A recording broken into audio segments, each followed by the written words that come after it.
तो अब हम आगे बढ़ते हैं और पढ़ते हैं हमारा नेक्स्ट टॉपिक, जो कि है द इंडियन मानसून।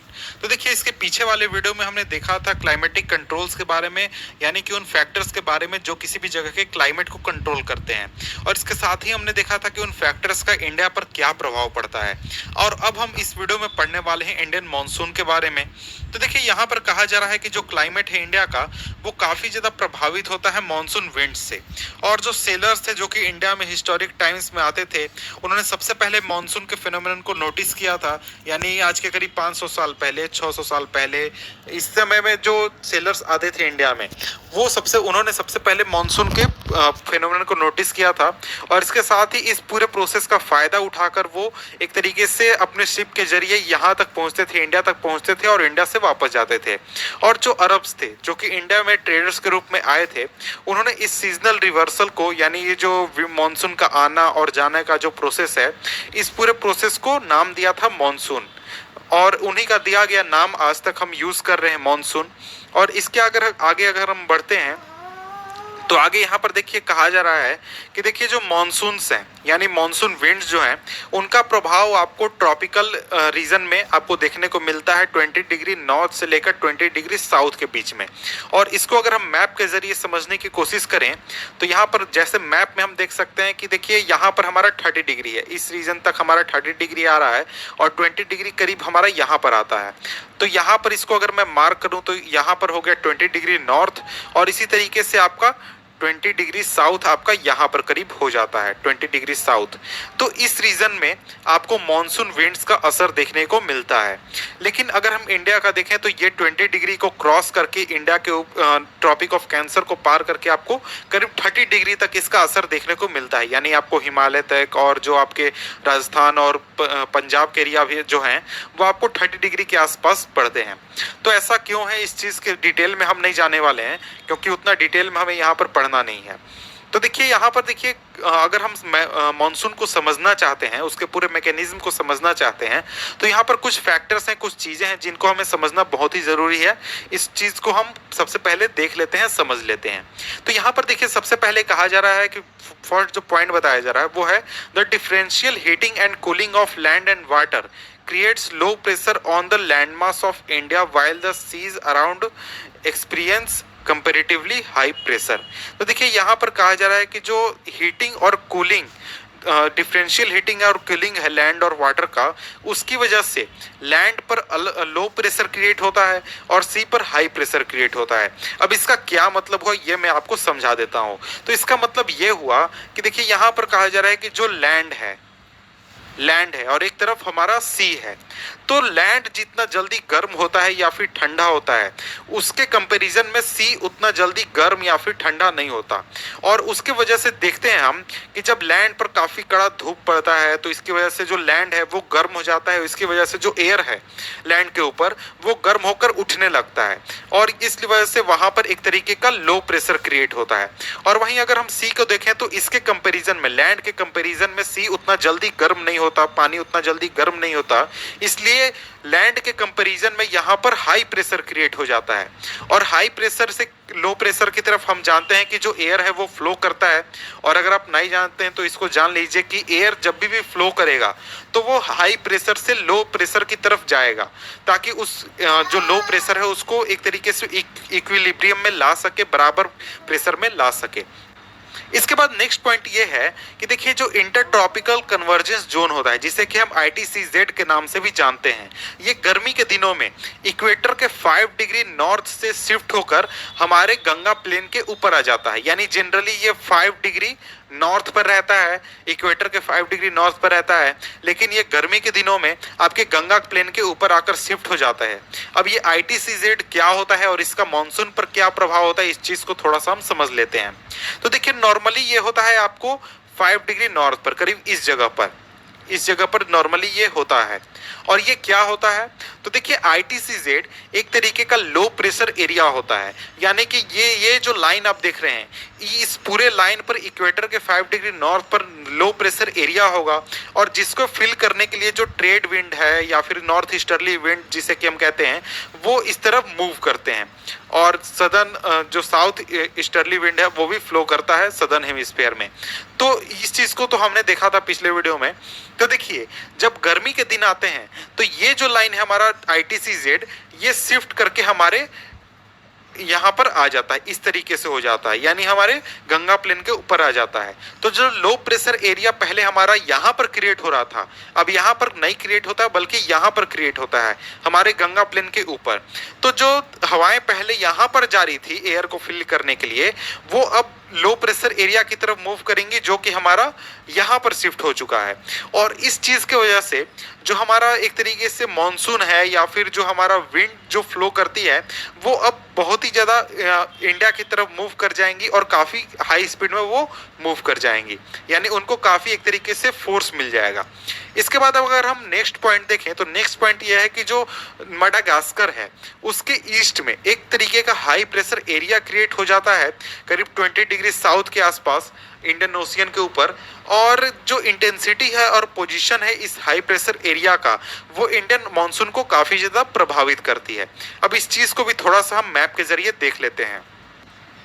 तो यहाँ पर जैसे आप मैप में देख सकते हैं कि यहाँ पर हमारा मैडागास्कर है, ये हमारा मैडागास्कर, और इसके ईस्ट में यानी कि हमारा इस रीजन में हमारा यहाँ पर करीब हाई प्रेशर एरिया क्रिएट होगा।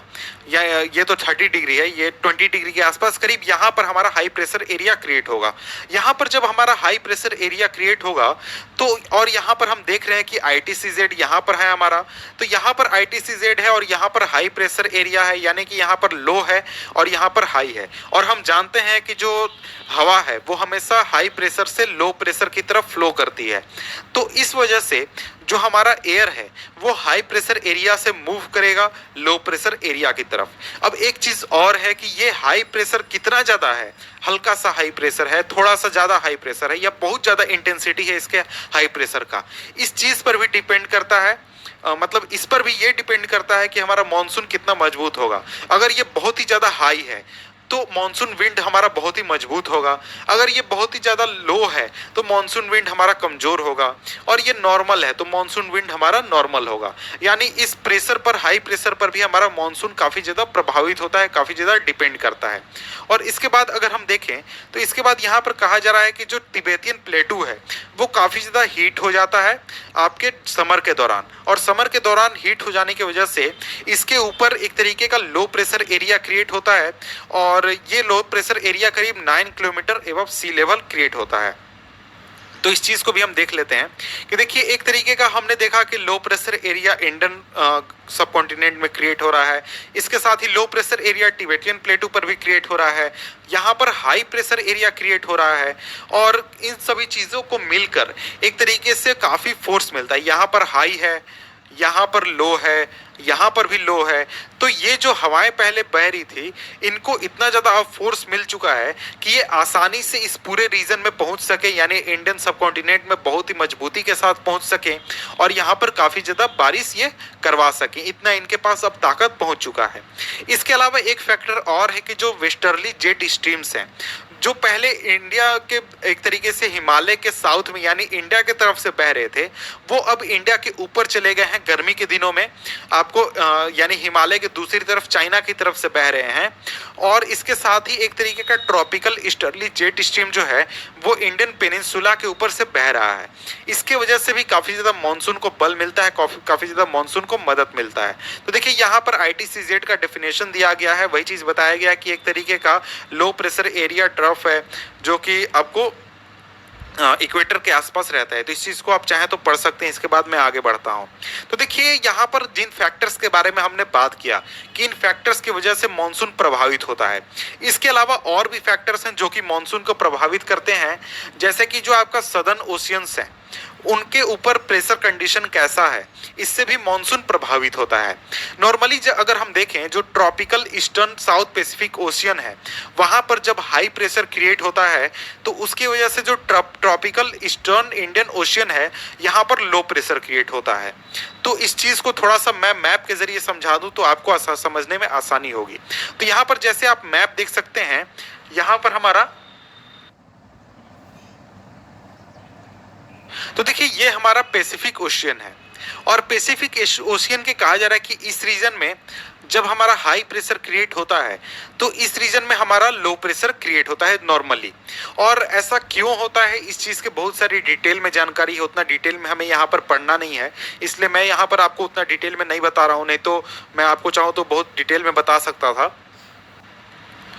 तो देखिए आगे कहा जा रहा है कि ये तो हमने नॉर्मल प्रोसीजर देखा, लेकिन कुछ सालों में ऐसा होता है कि ये जो प्रेशर कंडीशन है बिल्कुल ही उल्टा हो जाता है और ईस्टर्न इंडियन ओशियन के एक तरीके से ईस्टर्न इंडियन ओशियन के ऊपर लो प्रेशर क्रिएट होने के बजाय ईस्टर्न पैसिफिक ओशियन जो है उस रीजन में लो प्रेशर क्रिएट हो जाता है। और ये जो आपका पीरियोडिक चेंज है प्रेशर का, ये इसको कहा जाता है सदर्न ओसिलेशन या फिर एसओ हम कहते हैं। तो देखिए ये चीज़ जो है आपको हर 2 से 3 साल 4 साल 5 साल में आपको ऐसा एक बार देखने को मिलता है। तो इस चीज़ को यहाँ पर हम इमेज के जरिए समझने की कोशिश करें तो देखिए नॉर्मली हमने क्या देखा कि नॉर्मली यहाँ पर हमारा हाई प्रेशर क्रिएट होगा और यहाँ पर हमारा लो प्रेशर क्रिएट होगा। लेकिन कई बार क्या होगा, तो देखिए यहाँ पर जब हमारा हाई प्रेशर क्रिएट होगा हाई, तो इसके कंपैरिजन में ये जो रीजन है यहाँ पर हमारा लो प्रेशर, रुकिए मैं इसको थोड़ा सा इमेज को शिफ्ट करता हूँ। हाँ यहाँ पर देखिए, तो देखिए यहाँ पर जब हमारा हाई प्रेशर क्रिएट होगा तो यहाँ पर हमारा इस रीजन में लो प्रेशर क्रिएट होगा और यहाँ पर काफ़ी ज़्यादा आपको बारिश होगी और यहाँ पर काफ़ी फ्लड्स भी आते हैं इस वजह से। और ये जो चीज़ है यानी ये जो पूरा प्रोसेस है चेंज होने का कि कभी इधर कभी इस तरफ लो प्रेशर क्रिएट होगा तो कभी उस तरफ लो प्रेशर क्रिएट होगा, कभी यहाँ लो होगा तो कभी इधर लो होगा। तो इस चीज़ को एक तरीके से हम कहते हैं सदर्न ओसिलेशन। इसके डिटेल में बहुत सारी जानकारी है लेकिन उतना डिटेल में आपको पढ़ना नहीं है इस चीज़ को, इसीलिए मैं इसको डिटेल में नहीं जा रहा हूँ। तो देखिए ये जो डिफरेंस है प्रेशर का ताहिती के ऊपर जो पैसिफिक ओशियन के इस लोकेशन पर है, या फिर जो डार्विन है आपका नदर्न ऑस्ट्रेलिया में जो इंडियन ओशियन के इस रीजन में है, इसकी वजह से इसको यूज किया जाता है मॉनसून के इंटेंसिटी को नापने के लिए, यानी कि प्रेशर किस जगह पर कितना आ रहा है, यानी उस आपके पैसिफिक ओशियन में कितना प्रेशर है, इंडियन ओशियन में कितना प्रेशर है, इन सभी चीज़ को यूज करके मॉनसून के इंटेंसिटी को नापा जाता है। और इसके अलावा अगर कहा जा रहा है कि जो प्रेशर है अगर वो निगेटिव में आता है तो इसका मतलब है कि जो मॉनसून है वो तो या तो लेट होगा या फिर एवरेज स्थिति में होगा।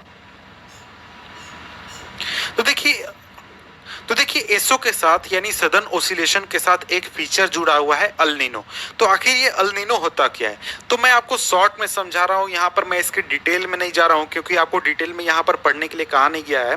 तो देखिए अल नीनो में जो हमारा पेरुवियन कोस्ट है यानी जो पेरू जगह है, पेरू देश है, उसके कोस्ट पर जनरली आपको कोल्ड करेंट आपको बहते हैं, यानी जो ओशियन करेंट है यानी जो ओशियन का पानी है वो ठंडा होता है। लेकिन अल नीनो के दौरान करीब 2 से 5 सालों में कभी एक साल ऐसा होता है कि वहाँ पर वार्म ओशियन करेंट्स आने लगते हैं, यानी कि वहाँ का जो ओशियन का जो टेम्परेचर है, ओशियन का जो करेंट्स है, ओशियन का जो पानी है वो गर्म हो जाता है। तो इस चेंज को हम एक तरीके से अल नीनो कहते हैं। और ये जो अल नीनो का प्रोसेस है ये एक तरीके से पूरे आपके पैसिफिक ओशियन में प्रेशर कंडीशन को चेंज करता है और इस चीज़ के वजह से भी आपका जो मॉनसून है वो प्रभावित होता है। क्यों? क्योंकि जो हमारा सदर्न ओसिलेशन है ये प्रभावित कर रहा है मॉनसून को और ये आपका डिपेंड कर रहा है अल नीनो पर, क्योंकि अल नीनो जो है वो सदर्न ओसिलेशन को प्रभावित करता है। इस वजह से इस पूरे फेनोमेनन को हम एनजो कहते हैं, जिसे कि हम अल नीनो सदर्न ओसिलेशन कहते हैं। तो मैं इसको डिटेल में नहीं पढ़ा रहा हूँ, मैं इसको शॉर्ट में ही कंप्लीट करने की कोशिश कर रहा हूँ, नहीं तो डिटेल में इसका जो वीडियो है वो 1 घंटे का आधे घंटे का लगभग चला जाएगा और आपको उतना डिटेल में यहाँ पर पढ़ना नहीं है, इसलिए मैं यहाँ पर इसके डिटेल में नहीं जा रहा हूँ। तो देखिए इसके बाद जो हमारा टॉपिक है the onset of the monsoon and withdrawal, इसको हम नेक्स्ट वीडियो में पढ़ेंगे जिसका लिंक मैं नीचे डिस्क्रिप्शन में दे दूंगा जब वो वीडियो बन जाएगा। तब तक के लिए गुड बाय।